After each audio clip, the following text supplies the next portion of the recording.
Hello students, मैं विनीत कुमार पाठक अपने YouTube channel पाठक chemistry classes में आप सभी का एक बार पुनः स्वागत करता हूं। आज हम लोग क्लोज पैक्ड स्ट्रक्चर और वायर्स के बारे में विस्तृत अध्ययन करेंगे। हम इसमें ये भी देखेंगे कि वायर्स की संख्या और किसी भी यूनिट सेल के नंबर ऑफ़ आइटम्स में क्या संबंध है, नंबर ऑफ़ आइटम्स को हम कैसे कैलकुलेट करते हैं और कोऑर्डिनेशन नंबर का टाइप ऑफ क्यूबिक लैटिस से क्या संबंध है, क्यूबिक लैटिस कितने प्रकार के होते हैं, इन सारी बातों का आज हम अध्ययन करेंगे। तो स्टार्ट करते हैं। Close packed structure, basically close packed structures are of two types, hexagonal close packed structure and face centred cubic close packed structure. तो जैसा कि आप इसमें देख रहे हैं, हेक्सागोनल क्लोज पैक्ड स्ट्रक्चर का शॉर्ट फॉर्म होता है HCP। Face centred cubic close packed structure का शॉर्ट फॉर्म होता है FCC। HCP and FCC, these two are very important packed structures of solid. तो close hexagonal close packed structure ये होता है due to AB pattern of arrangement of particles of crystal lattice. अगर हम इसको first layer कहते हैं, इसको अगर हम सेकंड लेयर कहें और ये हमारा थर्ड लेयर है, इस फर्स्ट लेयर को अगर हम A मानते हैं, सेकंड लेयर को अगर हम B मानते हैं और थर्ड लेयर को C मानते हैं, तो आप देखेंगे A और C सेम हैं, इसलिए हम A और C को एक ही कह सकते हैं, A और A कह सकते हैं। बीच का जो लेयर होता है B, वो थोड़ा डिफरेंट होता है। अब इसके बाद अगर हम फोर्थ लेयर बनाते हैं तो फोर्थ लेयर जो होगा वो सेकंड लेयर से मैच करेगा, इसलिए उसको हम B कह सकते हैं। क्या कह सकते हैं? B कह सकते हैं। A B।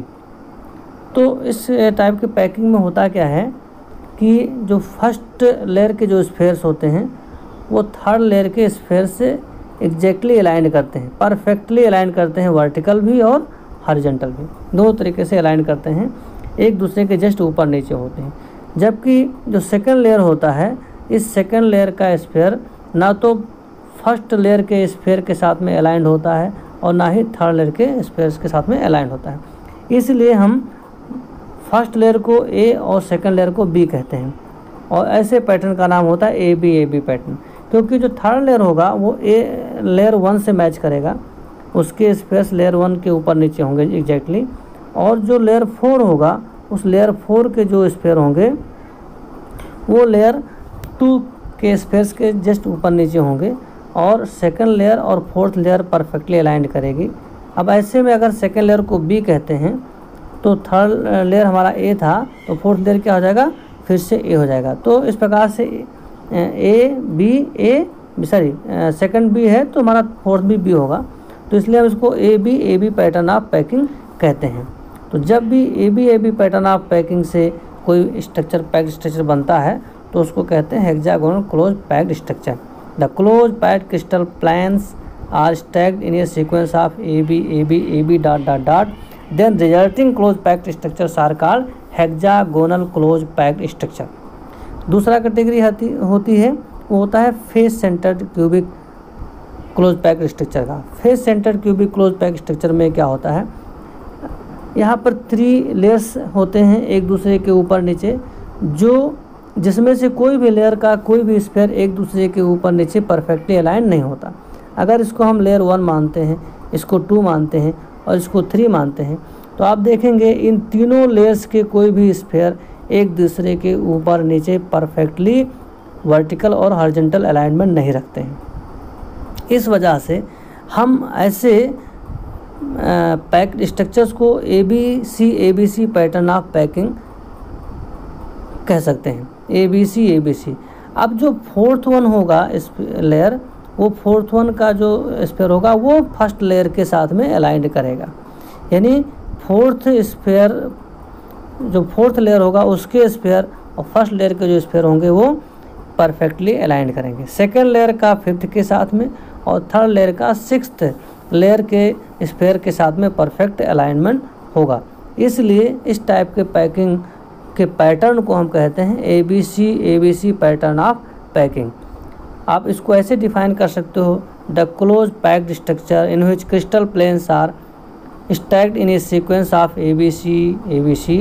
ABC dot pattern of packing. तो ये हमारे दो स्पेशल सबसे महत्वपूर्ण पैक्ड स्ट्रक्चर्स होते हैं।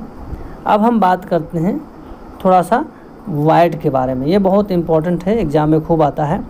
जैसा कि हम पहले के वीडियो में आपको बता चुके हैं, voids are inter particular spaces between the particles of crystal lattice. Particles of crystal lattice को हम कहते हैं crystal points. Particles of crystal lattice को हम कहते हैं लैटिस पॉइंट। बेसिकली जो इंटर पार्टिकुलर स्पेस होते हैं क्रिस्टल लैटिस में, वो दो टाइप्स के होते हैं। एक को हम कहते हैं टेट्राहेड्रल वायर्स, दूसरे को कहते हैं ऑक्टाहेड्रल वायर्स।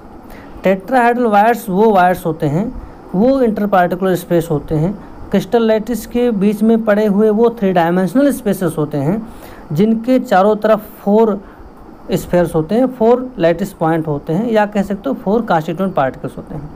तो ऐसा 3 डायमेंशनल स्पेस क्रिस्टल लैटिस के अंदर जो कि 4 लैटिस पॉइंट के द्वारा सराउंडेड हो, उसको हम कहते हैं टेट्राहेड्रल वायर्स। अब इसमें देखिए कि यहाँ पर 4 लैटिस पॉइंट हैं, 1 2 3 और ये 4। ये चारों स्फीयर एक दूसरे से जुड़े हुए हैं और इनके बीच में जो स्पेस बच रहा है, उस स्पेस को हम कहेंगे टेट्राहेड्रल वायड। तो ये टेट्राहेड्रल वायड है। दूसरा हम देखते हैं ऑक्टाहेड्रल वायड। ऑक्टाहेड्रल वायड यहाँ पर दिखाया गया है।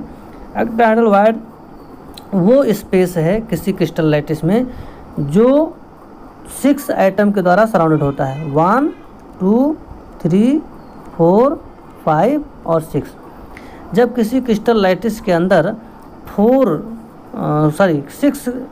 आइटम्स के द्वारा कोई 3 डायमेंशनल स्पेस ऑक्यूपाई होता है, कोई 3 डायमेंशनल स्पेस घिरता है, सराउंडेड होता है, तो ऐसे 3 डायमेंशनल स्पेस जो कि 6 नेबरिंग आइटम के द्वारा सराउंडेड हैं, उनको हम कहते हैं octahedral wires.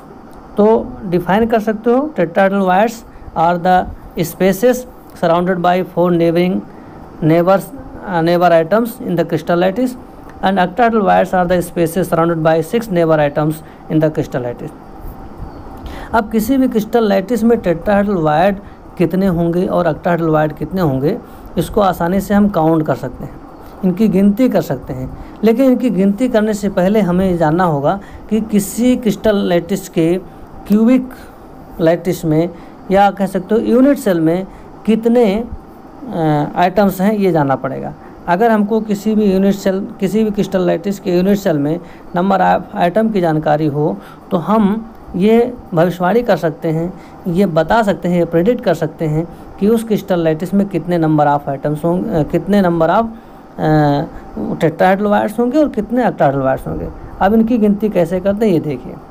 Number of wires, अगर मान लो किसी भी यूनिट सेल में, किसी भी यूनिट लैटिस में n आइटम हैं, तो टेट्राहेड्रल वायर्ड की संख्या होगी 2n और ऑक्टाहेड्रल वायर्ड की संख्या होगी n।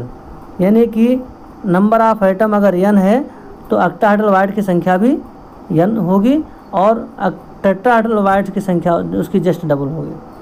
तो by calculating the number of item we can predict about the number of tetrahedral वायर्ड as well as about the number of octahedral voids. अब हम थोड़ा सा ये देखेंगे कैसे, चलो थोड़ा ये देख लेते हैं। टेट्राहेड्रल वायर्ड्स का एक पिक्चर है, इसको देख लीजिए। टेट्राहेड्रल वायर्ड्स का पिक्चर यहाँ पर है।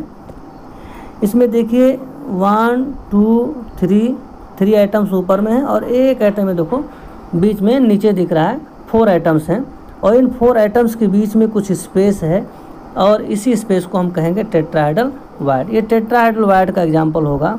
टेट्राहेड्रल वायर्ड का एग्जाम्पल इसलिए होगा क्योंकि ये ऐसा 3 डायमेंशनल स्पेस है जो 4 आइटम के द्वारा सराउंडेड है, 3 ऊपर से और एक नीचे से। नाउ अब आगे थोड़ा हम देखेंगे कि कैसे हम नंबर ऑफ़ आइटम्स कैलकुलेट करते हैं और उस नंबर ऑफ़ आइटम के हेल्प से हम कैसे ये बता सकते हैं कि किसमें कितना टेट्राहेड्रल वायर्ड होगा और कितना उसमें ऑक्टाहेड्रल वायर्ड होगा। अब ये जानने के लिए हमको नंबर ऑफ़ आइटम कैलकुलेट करना होगा। अब नंबर ऑफ आइटम कैलकुलेट करने से पहले हम ये जानेंगे क्यूबिक लैटिस होते कितने टाइप के हैं।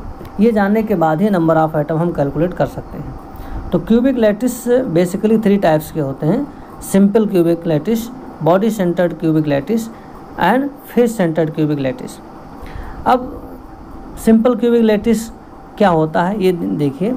सिंपल क्यूबिक लैटिस वो एक ऐसा क्यूब है, ऐसा लैटिस होता है जिसका यूनिट सेल, जिसके यूनिट सेल में, जिसके क्यूब में जो एटम्स होते हैं, जिसको हम मास पॉइंट या लैटिस पॉइंट कहते हैं, या जिसे हम कांस्टिट्यूएंट पार्टिकल भी कहते हैं, वो लैटिस पॉइंट केवल क्यूब के कॉर्नर पर होते हैं। तो ऐसा क्रिस्टल लैटिस जिसमें एटम्स केवल क्यूब के कॉर्नर पर होते हैं, उनको हम सिंपल क्यूबिक कहते हैं। और सिंपल क्यूबिक लैटिस को हम प्रिमिटिव क्यूबिक भी कहते हैं। सेकंड होता है बॉडी सेंटर्ड। तो बॉडी सेंटर्ड लैटिस वो होते हैं जिसमें एटम्स, लैटिस पॉइंट जो होते हैं वो क्यूब के कॉर्नर पर तो होते ही हैं, 8 कॉर्नर होते हैं क्यूब में, सभी 8 कॉर्नर्स पर एटम होते ही हैं। साथ साथ में एक एटम ऐसा होता है जो उस क्यूब के बॉडी में होता है, जो उस क्यूब के अंदर में बीचों बीच में होता है। तो इसको हम कह सकते हैं बॉडी सेंटर्ड क्यूबिक लैटिस। फिर तीसरा कैटेगरी है फेस सेंटर्ड क्यूबिक लैटिस का। फेस सेंटर्ड क्यूबिक लैटिस ऐसा लैटिस होता है जिसमें लैटिस पॉइंट, जिसको मास पॉइंट या कांस्टेंट पार्टिकल भी कहते हैं, वो क्यूब के सभी 8 कॉर्नर्स पर एक एक लैटिस पॉइंट होता है। और क्यूब में आप जानते हैं कि 6 फेसेस होते हैं, सभी 6 फेस के मिडिल में, सभी 6 फेस के सेंटर में एक एक पॉइंट, एक एक लैटिस पॉइंट और होता है। तो इस प्रकार से 8 होते हैं इनके 8 कॉर्नर पर और 6 होते हैं इनके सभी 6 फेस के मिड में। तो इस प्रकार से जो लैटिस बनता है उसको हम कहते हैं बॉडी सेंटर्ड क्यूबिक लैटिस। यहाँ पर जरा देखिए एग्जाम्पल दिया है, ये हमारा सिंपल क्यूबिक लैटिस है और ये हमारा बॉडी सेंटर्ड क्यूबिक लैटिस है। सिंपल क्यूबिक लैटिस में आप देख रहे होंगे सभी 4 कॉर्नर्स पर एक एक एटम है ऊपर में और 4 कॉर्नर्स पर एक एक एटम है नीचे में। ये total number of atoms in the simple cubic lattice is 8 और सभी 8 एटम 8 कॉर्नर पर हैं। अगर हम बॉडी सेंटर्ड की बात करेंगे तो बॉडी सेंटर्ड में आप देखेंगे कि 4 एटम 4 कॉर्नर ऊपर में हैं और 4 एटम 4 कॉर्नर्स नीचे में होंगे और एक एटम होगा जो क्यूब के बिल्कुल बीचों बीच में होगा। तो इस प्रकार से इसमें 4 ऊपर और 4 नीचे 8 एटम होंगे 4 कॉर्नर्स पर, 8 कॉर्नर्स पर होंगे 8 एटम और एक एटम होगा उस क्यूब के बिल्कुल मिड में, सेंटर में। ये बॉडी सेंटर्ड का होता है। अब आपको फेस सेंटर्ड भी दिखा देते हैं। यहाँ देखिए एक पिक्चर बना हुआ फेस सेंटर्ड का। इस फेस सेंटर्ड में देखिए एक क्यूब है, इस क्यूब में कॉर्नर 1, कॉर्नर 2, कॉर्नर 3, कॉर्नर 4, ये 4 कॉर्नर हो गए और ये 5 कॉर्नर, ये 6 कॉर्नर है, ये 7 कॉर्नर है, 8 कॉर्नर, टोटल 8 कॉर्नर पर एक एक एटम है। अब इसके अपर फेस में देखिए एक मिड में आ गया, ये अपर फेस में हो गया, अपर फेस के सेंटर में है। ये हमारे राइट साइड के फेस के सेंटर में एक एटम आ गया, ये हमारे बैक के फेस के सेंटर में आ गया, ये हमारे लेफ़्ट साइड के फेस के एक सेंटर में आ गया और एक हमारे फ्रंट साइड के फेस के सेंटर में आ गया और एक देखो डाउन वाला जो फेस है उसके सेंटर में आ गया। तो टोटल 6 फेस में देखिए एक एक एटम सभी उसके सेंटर में आ गए। 1 2 3 4 5 और 6, सभी 6 फेस पर एक एक हो गए। तो ऐसे क्यूबिक लैटिस को जिसमें 8 एटम 8 कॉर्नर पर होते हैं और 1 एटम सभी फेस पर होते हैं, उनको हम कहते हैं फेस सेंटर्ड क्यूबिक लैटिस। अब हम ज़रा काउंटिंग करेंगे कि किस क्यूबिक लैटिस में कितने नंबर ऑफ आइटम होते हैं। तो ज़रा इसको देखिए ध्यान से। अगर हम कोई क्यूब लेते हैं और वो क्यूब सिंपल क्यूब को हम कहते हैं यूनिट सेल। इसके पहले हम लोगों ने डिस्कस किया था कि unit cells are the smallest unit of a crystal lattice which on repetition give rise whole crystal lattice. तो यूनिट सेल जो होता है वो किसी क्रिस्टल लैटिस का सबसे छोटा रूप होता है। अगर हम सिंपल क्यूबिक लैटिस की बात करते हैं तो सिंपल क्यूबिक लैटिस जो होगा वो सिंपल क्यूब के रिपीटिशन से बनेगा, मतलब उसमें सभी क्या होंगे, क्यूब होंगे। ऐसे ही बॉडी सेंटर्ड लैटिस होगा, वो बॉडी सेंटर्ड यूनिट सेल से बनेगा। बार बार बहुत सारी body centred unit cell repeat होंगी और बॉडी सेंटर्ड लैटिस का फॉर्मेशन होगा। ऐसे ही फेस सेंटर्ड लैटिस का फॉर्मेशन होता है, फेस सेंटर्ड यूनिट सेल के रिपीटेशन से बनता है। अब अगर हम किसी क्यूब की बात करते हैं और वो क्यूब अगर रिपीट होकर के लैटिस बनाती है, तो आप देखेंगे कि हर क्यूब के चारों तरफ, ऊपर नीचे, लेफ़्ट राइट बैक फ्रंट, सब जगह पर एक एक क्यूब होंगी। अब ऐसे में किसी भी क्यूब, अब ये देखिए इसमें किसी भी क्यूब, इसमें बहुत सारे क्यूब बने हुए हैं, ये बहुत सारे क्यूब्स हैं, ये क्यूब है, ये क्यूब है, ये क्यूब है, ये सब क्यूब बने हुए हैं और ये सारे क्यूब्स एक दूसरे के ऊपर नीचे लेफ़्ट राइट में अरेंज होकर के एक क्रिस्टल लैटिस का फॉर्मेशन कर रहे हैं। अब इस क्रिस्टल लैटिस में अगर आप देखेंगे, किसी भी एक आइटम को ले लो, कॉर्नर का एक आइटम ले लो, तो हर कॉर्नर का एक आइटम जो है वो कितने यूनिट सेल में पार्टिसिपेट कर रहा है, तो आप देखेंगे इसका एक आइटम, किसी भी कॉर्नर का एक आइटम अगर देखा जाए ऊपर नीचे चारों तरफ, तो कुल मिलाकर के 8 यूनिट सेल में पार्टिसिपेट करता है, यानी कंट्रीब्यूट करता है। एक आइटम जो कॉर्नर का होगा वो 8 यूनिट सेल के अंदर रहेगा। इसका मतलब हो गया उस यूनिट सेल के अंदर उस आइटम का कितना पोर्शन रहेगा, 1/8 पोर्शन रहेगा। Corner item contribute only it's 1/8। किसी भी क्यूब का जो कॉर्नर आइटम होता है वो केवल अपने 1/8 पार्ट को ही उस यूनिट सेल के अंदर शेयर करता है। और जो आपका फेस में होते, जो फेस सेंटर में बात कर रहे थे, जो आइटम फेस में होता है, उस फेस में होने वाले आइटम्स का हाफ पोर्शन यूनिट सेल के अंदर होता है, हाफ पोर्शन यूनिट सेल के बाहर होता है। इसका मतलब हो गया ये केवल हाफ पोर्शन ही शेयर करता है, ये हाफ पोर्शन शेयर करता है। और जो बॉडी सेंटर्ड यूनिट सेल्स होते हैं, उसमें जो एक आइटम होता है जो बिल्कुल बॉडी के अंदर होता है, वो एज ए होल शेयर करता है उस यूनिट सेल में। यानी किसी भी क्यूबिक यूनिट सेल में कॉर्नर के आइटम उस यूनिट सेल के अंदर केवल 1/8 पोर्शन शेयर करते हैं, फेस के आइटम 1/2 शेयर करते हैं और बॉडी का आइटम कम्प्लीटली 1 शेयर करता है, कंप्लीट शेयर करता है।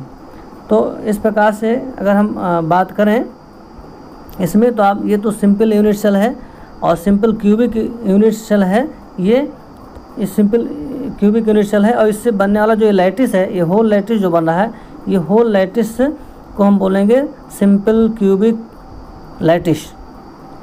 और इसमें हर जो कॉर्नर का आइटम है वो अपने यूनिट सेल के अंदर 1/8 पोर्शन ही शेयर करेगा। अगर इसके फेस पर हम कोई आइटम सेंटर में रख देते तो उसका हाफ पोर्शन उस यूनिट सेल के अंदर होता, हाफ पोर्शन उस यूनिट सेल के बाहर में होता, यानी 1/2 शेयर करता। और अगर इस यूनिट सेल के बीचों बीच में, मिड में, बॉडी में अगर कोई आइटम रख दिया जाए तो वो उस यूनिट सेल के अंदर कम्प्लीटली शेयर करेगा। और इस प्रकार से इनकी काउंटिंग की जाती है। अब देखो कैसे काउंटिंग करेंगे। Total number of lattice point कितने होंगे। प्रिमिटिव क्यूबिक लैटिस में केवल आइटम कॉर्नर पर होते हैं और कॉर्नर होते हैं 8, इसलिए 8 आइटम 8 कॉर्नर पर होते हैं और हर कॉर्नर आइटम अपना 1/8 पोर्शन ही शेयर करता है। इसलिए total number of atom in the primitive cubic cell will be equal to 1। 8 × 1/8 is equal to क्या होगा, 1 होगा। अगर हम फेस सेंटर्ड लैटिस में इसकी काउंटिंग करें तो आप पाएंगे फेस सेंटर्ड में 8 आइटम कॉर्नर में होते हैं और 6 आइटम फेस के सेंटर में होते हैं, सभी 6 फेसेस में। तो जो 6 आइटम सभी 6 फेस के सेंटर में होते हैं, मिड में होते हैं, वो तो अपना 1/2 पोर्शन शेयर करेंगे यूनिट सेल के अंदर। तो फेस आइटम कितना शेयर करेगा, 6 फेस आइटम है, 1/2 शेयर करता है, तो 6 × 1/2 इज इक्वल टू 3। 3 आइटम जो है फेस के द्वारा शेयर किए जाएंगे और 8 जो कॉर्नर आइटम है जो अपना 1/8 पोर्शन ही शेयर करते हैं। तो इस प्रकार से 8 × 1/8 इज इक्वल टू 1, यानी 3 + 1 इज इक्वल टू 4। तो कुल मिलाकर के 4 नंबर ऑफ आइटम्स होंगे face centred cubic unit cell में। अब बॉडी सेंटर्ड की बात करें तो इसमें 8 आइटम कॉर्नर पर होते हैं और 1 आइटम बॉडी के अंदर होता है। तो 1 आइटम तो कम्प्लीटली शेयर करता है और 8 आइटम जो कॉर्नर पर होते हैं वो अपना 1/8 पोर्शन ही शेयर करते हैं। इस प्रकार से 8 × 1/8 is equal to 1 + 1 is equal to 2। तो बॉडी सेंटर्ड में नंबर ऑफ आइटम्स होते हैं 2, फेस सेंटर्ड में होते हैं 4 और प्रिमिटिव क्यूबिक में होते हैं 1। आप इसको 1 2 का 4 कह सकते हैं। 1 मतलब प्रिमिटिव यानी सिंपल क्यूबिक लैटिस में 1 आइटम, बॉडी सेंटर्ड में 2 आइटम एंड फेस सेंटर्ड में 4 आइटम। सो 1 2 का 4 इस प्रकार से आप काउंटिंग कर सकते हैं नंबर ऑफ आइटम्स का। यहाँ पर वो स्ट्रक्चर थोड़ा और विस्तृत करके दिखाए गए हैं। फेस सेंटर्ड के SCP FCC के जो स्ट्रक्चर्स हैं जो पहले डिस्कस किए थे वो फिर यहाँ एक बार दिखा दे रहे हैं। ये फेस सेंटर्ड का स्ट्रक्चर आपको दिखाया था मैंने, जो आपको बताया था कैसे आइटम जो है फेसेस में होते हैं। अब जो सबसे इम्पोर्टेंट चीज़ है वो जानिए, आयोनिक क्रिस्टल जिसको हम जियोमेट्रिक फैक्टर भी कहते हैं। जियोमेट्रिक फैक्टर जानने के लिए आयोनिक क्रिस्टल में आपको सबसे इम्पोर्टेंट चीज़ आपको ये जानना है कि किसी भी आयोनिक क्रिस्टल में कैटायन और एनायन दोनों होते हैं। केवल एनायन ही वो आयन है जो लार्ज साइज का होता है और जो क्रिस्टल लैटिस का फॉर्मेशन करता है। यानी जब कोई यूनिट सेल बनती है, किसी भी यूनिट सेल की क्यूब बनती है, तो उस क्यूब के कार्नर पर प्रेजेंट होने वाला आइटम कोई होता है या आयन कोई होता है तो वो नेगेटिव आयन होता है। यानी anions form the body, anion body बनाता है, और जो कैटायंस होते हैं उनकी साइज बहुत स्मॉल है, इस वजह से वो वॉइड्स में चले जाते हैं। They get fit into the tetrahedral and octahedral voids which are produced when anions form body. तो जो आप पढ़ते थे face centred, body centred, simple, primitive, तो ये जो क्यूबिक प्रिमिटिव आप पढ़ते थे, प्रिमिटिव क्यूब पढ़ते थे, तो उन सब का जो स्ट्रक्चर है वो एनायन के द्वारा ही बनाया जाता है। कैटायन तो केवल वॉइड्स में रहते हैं। अब यहाँ पर एक बहुत अच्छा टेबल दिया गया है, ज़रा इसको आप समझेंगे तो बहुत अच्छा रहेगा। Radius ratio is most important factor governing the packing. Radius ratio का मतलब है cation by anion, number of cations, radius of cation by radius of anion का जो रेशियो होगा, और ये जो रेशियो निकलता है इसको रेडियस रेशियो बोलते हैं। और रेडियस रेशियो से हम कोऑर्डिनेशन नंबर के बारे में प्रेडिक्ट कर सकते हैं। रेडियस रेशियो से स्ट्रक्चरल अरेंजमेंट के बारे में भी हम आसानी से बता सकते हैं। अब यहाँ पर देखेंगे आप, अगर किसी आयनिक सॉलिड के कैटायन और एनायन का रेडियस रेशियो 0.732 या इससे ज़्यादा होता है तो उसमें कोऑर्डिनेशन नंबर हमेशा 8 होगा और उसका स्ट्रक्चर जो होगा वो होगा क्यूबिक होगा।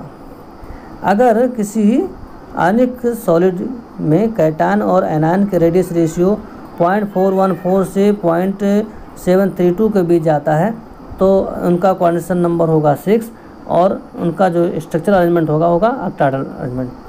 तीसरा, अगर किसी भी आयनिक सॉलिड में कैटायन और एनायन का रेडियस रेशियो 0.225 से 0.414 तक होता है तो उनका कोऑर्डिनेशन नंबर ऑलवेज 4 होगा और उनका स्ट्रक्चर होगा टेट्राहेड्रल।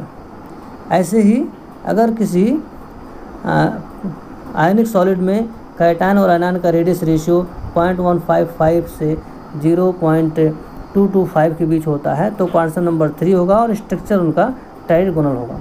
इसका मतलब हो गया कि अगर हम इस रेडियस रेशियो को जानते हैं तो हम बड़ी आसानी से एग्जाम में प्रेडिक्ट कर सकते हैं कि इस आयनिक सॉलिड का कोऑर्डिनेशन नंबर क्या होगा और इसका स्ट्रक्चरल अरेंजमेंट क्या होगा। अब कुछ एग्जाम्पल देखते हैं इससे संबंधित हम। ये थोड़ा देखिए, ये टेबल इम्पॉर्टेंट है। AB large B minus negative ion जो होता है, negative ion they are large in size, they forms close packed structure. जो SCP FCC टाइप के जो स्ट्रक्चर बनते हैं उसको हमेशा नेगेटिव आयन ही बनाते हैं, जैसा कि आपको मैंने इसके पहले बताया था। पॉजिटिव आयन जो होते हैं कैटायन वो केवल वाइड्स में रहते हैं। A+ means generally small fit in the wides. अब इस पर जो सबसे ज़्यादा एग्जाम में पूछा आता है, ये तीनों स्ट्रक्चर पूछे जाते हैं, सोडियम क्लोराइड, सीजियम क्लोराइड और जिंक सल्फाइड। तो जो सोडियम क्लोराइड है इसमें A कैटायन या ऑक्टाहेड्रल वाइड्स में जाता है और octahedral void is equal to number of atom होते हैं, आप जानते हैं। और यहाँ पर number of cation is always equal to number of anion, क्योंकि जितने भी कैटायंस होते हैं वो ऑक्टाहेड्रल वाइड को कम्प्लीटली फिल करते हैं। तो ऑक्टाहेड्रल वाइड को कम्प्लीटली फिल करते हैं मतलब number of cation is equal to number of octahedral void, so number of atom is equal to octahedral void, that's why A+ is equal to B-, ये होता है।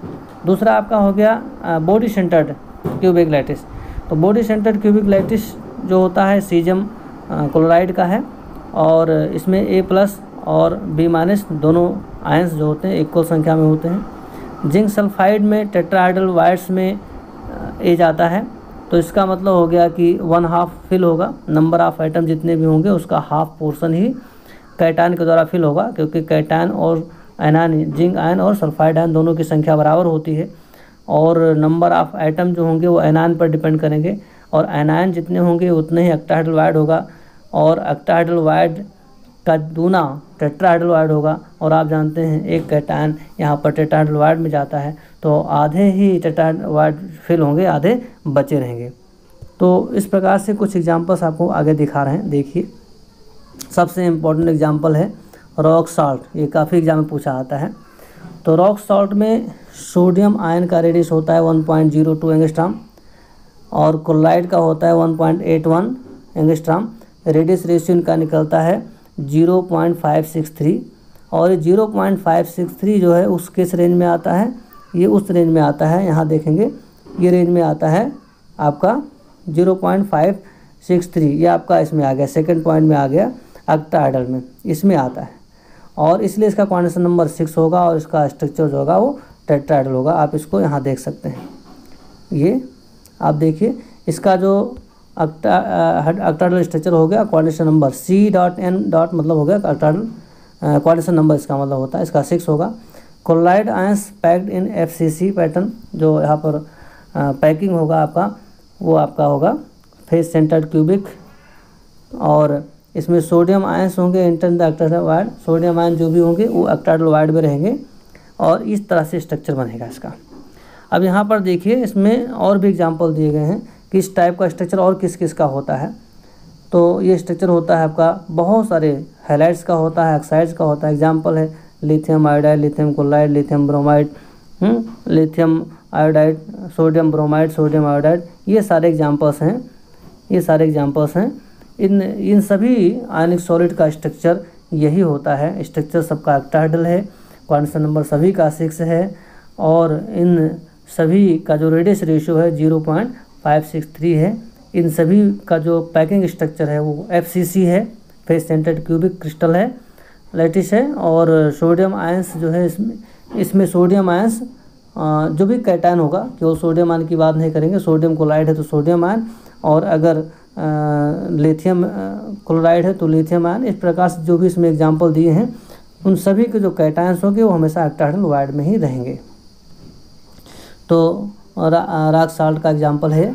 नेक्स्ट आपको example हम यहाँ दिखा दे रहे हैं कि ऑक्टाहेड्रल वाइड पोजीशन FCC में कैसे होता है। तो ये आपको पहले भी स्ट्रक्चर दिखाया था कैसे यहाँ पर टेट्राहेड्रल ऑक्टाहेड्रल वाइड का बनते हैं, और ऑक्टाहेड्रल वाइड में यहाँ पर रहते हैं, कैटायंस ऑक्युपाई करता है स्पेस को। थोड़ा और दूसरा एग्जांपल देख लेते हैं, सीजियम क्लोराइड का एग्जांपल देख लेते हैं। सीजियम क्लोराइड में सीजियम आयन का जो रेडियस है 1.74 एंगस्ट्रॉम है, क्लोराइड का 1.81 एंगस्ट्रॉम है। रेडियस रेशियो निकलता है 0.96, और ये 0.96 जो रेडियस निकलता है ये किस रेंज में आता है, ज़रा पीछे हम देख लेते हैं। 0.96 आपका आता है ये फर्स्ट में, इसका मतलब हो गया इसका क्वांटेशन नंबर 8 होगा, और स्ट्रक्चर अरेंजमेंट आपका होगा क्यूबिक। तो यहाँ पर देखते हैं क्या दिया है, देखिए इसमें यहाँ क्यूबिक स्ट्रक्चर दिया गया, रेडियस रेशियो 0.96 होने की वजह से क्यूबिक स्ट्रक्चर है, और इसका भी क्वांटेशन नंबर 8 होगा। 8 every cesium atom surrounded by 8 colloid and every colloid surrounded by 8 cesium atom, और all cubic sites are filled by cesium cations। तो ये एक स्ट्रक्चर सीजियम क्लोराइड का बनता है। एक और एग्जांपल देख लेते हैं हम जिंक सल्फाइड का। जिंक सल्फाइड में जिंक आयन का जो रेडियस है वो 0.6 एंगस्ट्रॉम है, सल्फाइड का 1.84 एंगस्ट्रॉम है। रेडियस रेशियो निकलता है 0.33, और 0.33 जो रेडियस रेशियो निकलता है, देखते हैं इस टेबल में कहाँ है, तो 0.33 ये आपका आ रहा है, इसमें क्वांटेशन नंबर होगा 4, और स्ट्रक्चर अरेंजमेंट होगा टेट्राहेड्रल। तो यहाँ पर आप देखेंगे इसका इतना, इसके बारे में आप लिख सकते हैं कि इसका रेडियस रेशियो आ रहा है 0.33, therefore it has tetrahedral arrangement and it form FCC, सभी में FCC बनता है, and zinc and goes to tetrahedral voids. तो इनका टेट्राहेड्रल स्ट्रक्चर है, टेट्राहेड्रल वाइड में जाता है इनका जो कैटायंस है, और इनका स्ट्रक्चर कुछ इस तरह से होता है। सो इस प्रकार से हम डिस्कस कर सकते हैं। कुछ और एग्जांपल आप ये देख लीजिए, ये उसी को थोड़ा सा और विस्तृत करके दिखाया गया है, कैसे इसमें टेट्राहेड्रल वायर्स बनते हैं, ये इसमें दिखाया गया है। इस पिक्चर को आप tetrahedral wire position in FCC, sorry tetrahedral wires ये है। देन AB2 टाइप के क्रिस्टल्स हैं। तो आज के लिए इतना ही, आगे हम नेक्स्ट स्लाइड में बाकी चीज़ें पढ़ेंगे। तब तक के लिए आप सभी को बहुत बहुत धन्यवाद। Stay healthy, stay safe. Thank you very much.